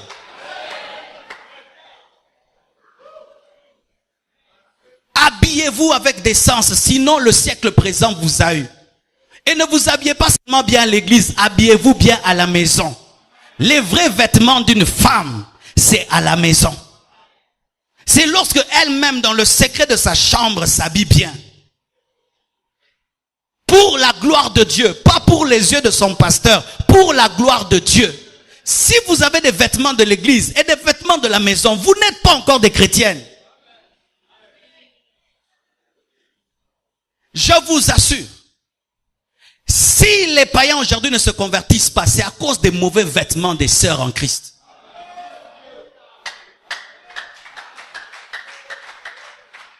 Comment est-ce que tu peux dire que tu aimes Dieu, mais tu ne peux pas te débarrasser de quelques mètres de tissu? Comment tu peux dire que tu aimes Dieu? Tu ne peux même pas allonger la robe de 4 cm. Donc, on peut ici 4 cm. On a Nzamba Abraham. Yo, Nzamba Abraham. Abraham a pesa mwana. Yo pesa kaka mwa jipo kokate. Offrez à Dieu vos jupettes, vos mini. Offrez ça à Jésus. Donnez ça à Jésus. Lorsque vous vous habillez, regardez-vous dans un miroir. Dites, Seigneur, si tu étais une femme, est-ce que tu allais porter ces vêtements? Sœur Jésus ne portera jamais des mini. Sœur Jésus ne portera jamais des body. Sœur Jésus ne portera jamais des jipettes. Sœur Jésus ne montrera jamais sa poitrine. Sœur Jésus ne montrera jamais ses formes. Alors je vous pose la question, mes sœurs, vous suivez qui? Qui est votre Seigneur? Qui est votre modèle? C'est rare de trouver une sœur qui prie et qui prie même dans les vêtements. C'est rare. Pourquoi? Elle y balle. Ben, vous savez, que ma frère te bat la pantalon. Il faut boire à retourner un peu biso quand même. Pas biso de consommateur.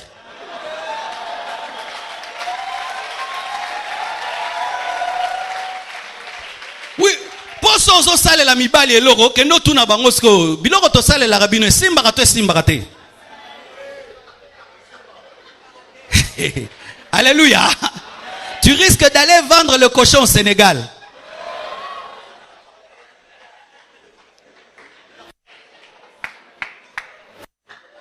Mes frères, vraiment, les frères spirituels, pas les frères impudiques. Parce que les frères impudiques, ils aiment les mini. Pour se rincer l'œil, oui. Les frères sérieux, est-ce que vous aimez une femme à cause des pantalons qui serrent? Les frères sérieux, est-ce que vous aimez une femme à cause des body qui montrent tout? Les frères sérieux, est-ce que vous aimez une femme à cause de ses mini? Les frères sérieux, est-ce que vous épousez une femme parce que vous avez déjà vu une partie de son corps? Les frères sérieux, est-ce que vous épousez une femme parce que c'est comme ça? Les frères sérieux, est-ce que vous épousez une femme parce qu'elle met des kilos, des trucs et des trucs? Mais non, mon sœur, qui va t'épouser? Ce sont les frères moins sérieux. Ils t'épousent, ils te mettent dans la maison, ils te font souffrir. Les genres d'appât que tu lances déterminent le genre de poisson que tu vas attraper. Les genres d'appât que tu lances déterminent les genres de poisson que tu vas attraper. Si toi tu lances l'appât corps, chair, démarche, maquillage, tu auras un gros impudique. Mais si tu lances l'appât caractère, discipline, pudeur, tu auras un serviteur de Dieu.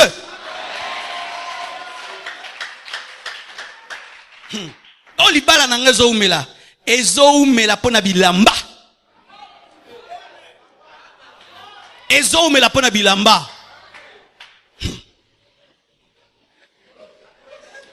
Donne-moi la main. Nate abino kala na débordé lelo. Maté zebele. 2 semaines à repos donc. So lembi nganga lembiote. Tout ça. Je vous aime beaucoup. J'ai tout abandonné pour vous prêcher l'évangile. Mes sœurs, le monde actuel dit qu'une femme qui ne se maquille pas n'est pas belle. Faites très attention. Faites attention. Voici un secret que je vous donne. Mets un maquillage simple qui te garde toi.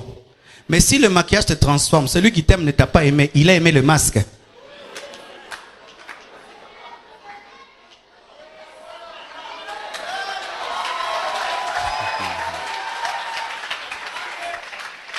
Quand vous vous maquillez, que ça reste toi.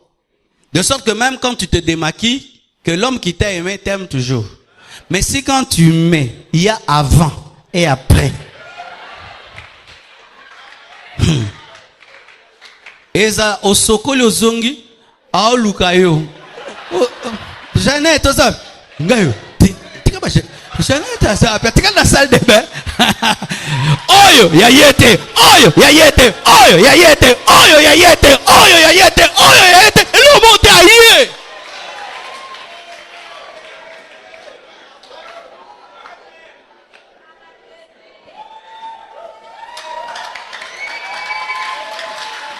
Le siècle présent fait des femmes des cahiers de dessin.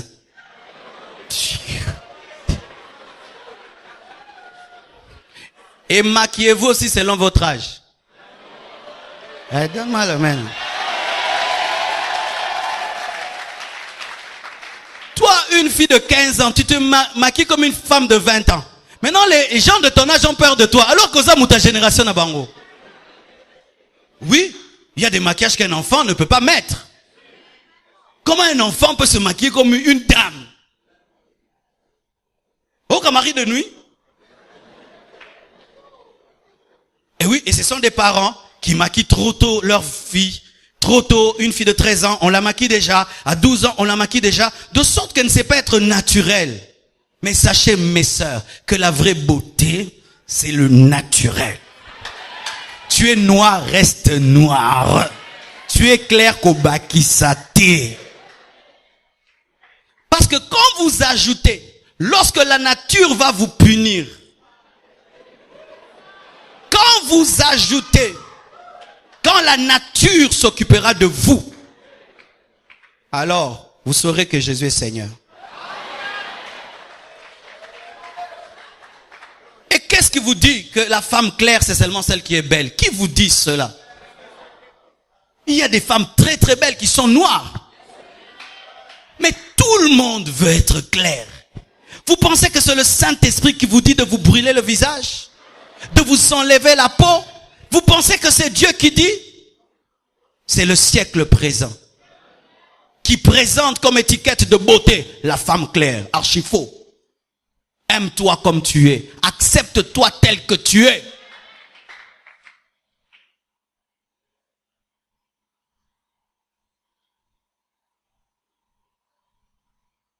J'aimerais terminer en disant ceci. Aujourd'hui, dire même qu'on s'attend à Dieu est une honte. Les gens disent, c'est mon intelligence, ce sont mes relations. Mais quelqu'un qui dit, vraiment, je suis limité, je m'attends à un miracle, c'est une honte. S'attendre au surnaturel, c'est une honte. Ou quand quelqu'un a des problèmes, il prie, il dit, toi tu pries parce que tu as des problèmes. Maintenant, tu voulais que je fasse quoi quand j'ai des problèmes? Lorsqu'une BMW tombe malade, elle va à BMW. Lorsqu'une voiture est en panne, elle va chez les concessionnaires. Maintenant, moi, je suis une voiture créée par Dieu. Je vais au garage. Où voulez-vous que j'aille? Aujourd'hui, on se moque des gens qui prient Dieu dans leurs problèmes. Mais toi, au moins, tu pries Dieu dans tes problèmes. Tu ne cherches pas le diable, tu ne cherches pas les démons. Les gens qui s'attendent au miracle, on se moque d'eux. Toi, que Dieu fasse un miracle. Oui, je m'attends à Dieu. Parce que je sais que je ne peux pas tout résoudre dans ma vie. Il y a des choses que mon intelligence peut faire, mais des choses que mon intelligence ne fera jamais. Il y a des choses que ma force peut me donner, mais des choses que ma force ne me donnera jamais. Je crois que les anges existent. Je crois que Dieu existe. Je crois que les miracles existent. Je crois que Dieu guérit encore les malades. Je crois qu'il ressuscite encore les morts, qu'il fait encore marcher les paralytiques. Je crois que les miracles existent. Mais le diable, en ce temps de la fin, veut amener les chrétiens à ne plus croire aux miracles et à s'attendre à Dieu. Bien-aimé, Dieu est réel. Dieu est vivant. Il finira par t'exaucer. Quand tu pries, prie vraiment parce que Dieu est réel. Il n'est pas un Dieu de livres. C'est un Dieu vivant que tu peux expérimenter. Il veut te décourager pour que tu ne cherches plus Dieu et te dire que Maramaro Sambelawana et Samarakala. Non, bien-aimé. Il y a des choses que tu peux faire pour toi, mais des choses que tu ne feras jamais pour toi-même.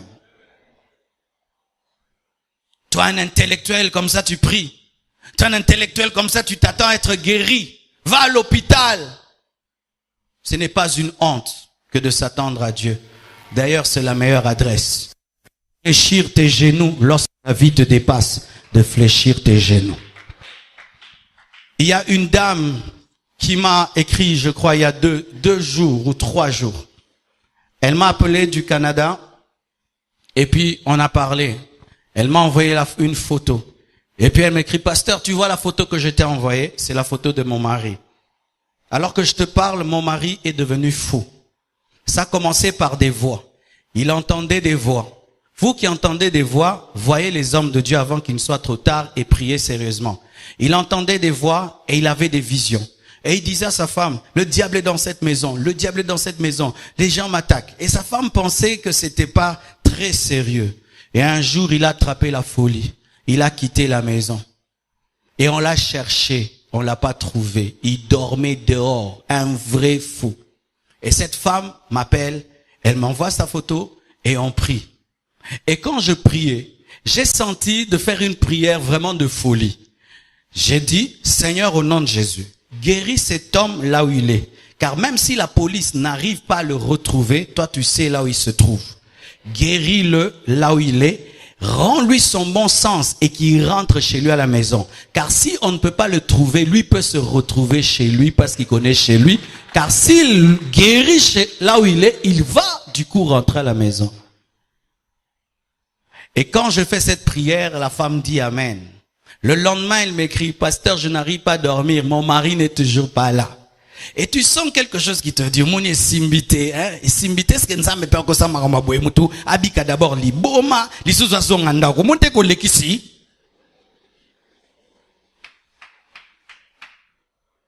Et l'ennemi m'a attaqué ma foi. Tu vois, ça n'a pas marché. Tu as demandé une trop grande chose à Dieu. Est-ce que ces choses se produisent encore? Qu'un fou soit guéri au téléphone, au Canada, parce que toi, tu as prié à Kinshasa. J'ai gardé ma foi et j'ai dit seulement à la sœur, courage. Pourquoi? Quand tu n'as pas d'exhortation, dis seulement un simple mot. Parce qu'en exhortant beaucoup, tu vas annuler la foi en mettant l'incrédulité. Je dis seulement courage. Qu'est-ce que je pouvais lui dire? Courage. Après, elle m'écrit, pasteur, il est rentré. J'ai les SMS, hein. pasteur, mon mari est rentré, guéri de la folie, mais il est devenu trop mince. Priez pour nous que Dieu lui redonne encore la santé. Mais guéri de la folie à distance, rentre à la maison à distance. La police a échoué, mais Dieu n'a pas échoué. Je dis, la police a échoué, mais Dieu n'a pas échoué. Est-ce que je peux prêcher maintenant? La police a échoué, mais Dieu n'a pas échoué. Les blancs qui disent, ils ne font pas prier, ne l'ont pas retrouvé. La police qui dit qu'ils sont forts, ils ne l'ont pas trouvé.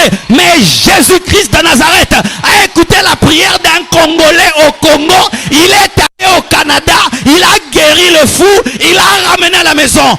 Bien-aimé, il est le même hier, aujourd'hui et demain. Prie de tout ton cœur. Continue à prier. Ce que tu demandes, Dieu peut te le donner. Dieu peut te le donner. Dieu peut te le donner. Dieu peut te le donner. Dieu peut te le donner. Et est-ce que prier c'est une honte? Cette femme, elle a découvert la véritable adresse. Car elle a compris que si les policiers sont limités dans leur radar, dans leur caméra, il y a quelqu'un qui a la caméra des caméras et qui a vu son mari là où il se trouve. Les sorciers de la famille de loin avaient envoûté le garçon. Les sorciers de Kinshasa avaient maudit l'enfant au Canada. Et j'ai cru que moi aussi, le serviteur de Dieu, Nganga Nzambe, je peux le bénir à distance. Je vous dis, Dieu est vrai. N'ayez pas peur de faire des retraites. On te dit, pourquoi tu fais la retraite? Je cherche Dieu. Je cherche Dieu. Pourquoi tu pleures? Parce que seul Dieu peut me comprendre. N'ayez pas honte de pleurer devant Dieu. N'ayez pas honte dans un culte de lever vos mains, d'adorer, de vous prosterner. Si ton voisin n'a pas envie, est allié. Parce qu'en ce temps de la fin, c'est comme si prier, c'est une bêtise. Que nous qui sommes venus ici pour chercher Dieu, nous sommes vraiment des déphasés. Eux maintenant qui restent à la maison devant des télévisions, eux sont normaux. Boni boé. Alléluia. Lorsque Anne cherche un enfant, vous voulez qu'elle aille où? Lorsque Anne cherche un enfant, vous voulez qu'elle aille où? Elle est allée auprès d'Elimelech. Elimelech ne lui a pas donné. Elle est allée auprès de Dieu. Dieu lui a donné Samuel. Lorsqu'Abraham manque un enfant, vous voulez qu'il aille où? Lorsqu'Isaac manque des enfants, vous voulez qu'il aille où?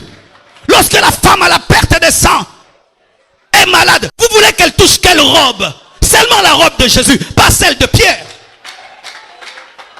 Lorsque les démons me combattent, qu'est-ce que vous voulez faire? Que je n'invoque pas le nom de Jésus? Je n'ai pas un autre nom, je n'ai que ce nom-là.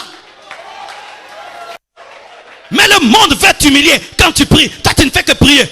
Mais oui, la prière, c'est la respiration. Qui peut dire un homme? Toi, tu ne fais que respirer. Toi, tu ne fais que respirer. Mais si je ne respire pas, je vais mourir. Mais si je ne prie pas, je vais mourir. Comme aura sonné au sambela, sonné au côté retraite, sonné au bayoko au sambela, au yepé l'église à bombana. Nouveau Testament à poche. Non! Je suis fier d'être chrétien, fier d'être serviteur de Dieu. C'est que mon père ne m'a pas donné, Dieu me l'a donné. C'est que ma famille ne pouvait faire pour moi, Dieu est en train de le faire pour moi. Je suis la preuve que Dieu existe.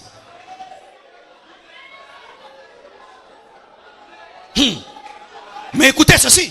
Lorsque cet homme était fou, est-ce que lui a prié? Mais il a bénéficié de la prière de quelqu'un qui a la foi. Maintenant, toi, tu n'es pas fou. Ah! Maintenant, toi, tu n'es pas fou. Tu as tous tes sens et tu pries. Parce que lui ne priait pas. Parce qu'il ne pouvait pas prier parce qu'il était fou. Tu as tous tes sens et tu demandes une chose à Dieu. Mais tu doutes. Tu doutes. Ça, c'est seulement le médecin qui fera. Qui te dit que le médecin le fera? Même le médecin tombe malade. Même le médecin tombe malade. Même le ministre a des problèmes qu'il ne peut résoudre. Même le président a des problèmes insolubles. Mais je connais un seul qui résout tous les problèmes. Jésus de Nazareth. Il donne aux femmes les enfants sans trompe. Il donne les enfants sans trompe. Jésus de Nazareth. Il guérit le sida. Il te ramasse dans la boue et il te fait asseoir parmi les grands sans tenir compte de tes diplômes. Alors on a eu l'occasion de ressembler là. Aucun frimen zam n'engolingi n'en frimen éteint. Aucun fin n'en a samé la raming n'en tigate. Natika pona kufa. Natika pona kufa. Natiko bonne la pona sepelisa pona nakufa. En plus, frères et sœurs, c'est toi qui connais le degré de tes combats. Maintenant, tu laisses les gens t'influencer parce que tu pries beaucoup. Mais eux ne connaissent pas le degré de ton combat.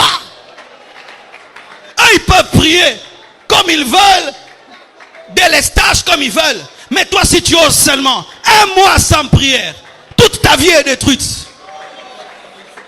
Et tu vas suivre ton voisin, ton oncle, ta tante, tes frères, tes soeurs, tes amis, parce que eux n'aiment pas prier. Ne suis jamais Paul quand il te persécute. Parce que le jour qu'il va se convertir, il va prier plus que toi. Ne suis jamais Paul quand il te persécute. Parce que lui, le jour qu'il va prier, il va même te dépasser. Des fois même, les gens qui t'empêchent de prier, le jour qu'ils se convertiront, ils vont te dire, pourquoi tu m'avais écouté? Il fallait continuer. Shindarababa Sakaya. Si Dieu t'a donné la langue, prie en langue. N'aie jamais honte de parler en langue. Eux, quand ils parlent anglais, est-ce qu'ils ont honte de parler en anglais? Eux, quand ils parlent italien, ils ont honte de parler italien. Mais toi, tu parles en langue, tu as honte de prier en d'autres langues. Bon, mon anga bizarre. Non! Si ma langue dérange quelqu'un, ça lui dérange. Moi, je sais ce que je fais et ce que ça fait dans ma vie. Yo, là, là, t'es qu'à là. Yo, yebi makamona mona kana bututa mona lalaka. Yo butuka kako bondela, yo ka butuko bondela. Est-ce que yebi makamona mona kana bututa mona lalaka? Hera baba bashaya. Hera baba bashaya. Le Saint-Esprit est descendu en ce lieu. Le Saint-Esprit est descendu en ce lieu.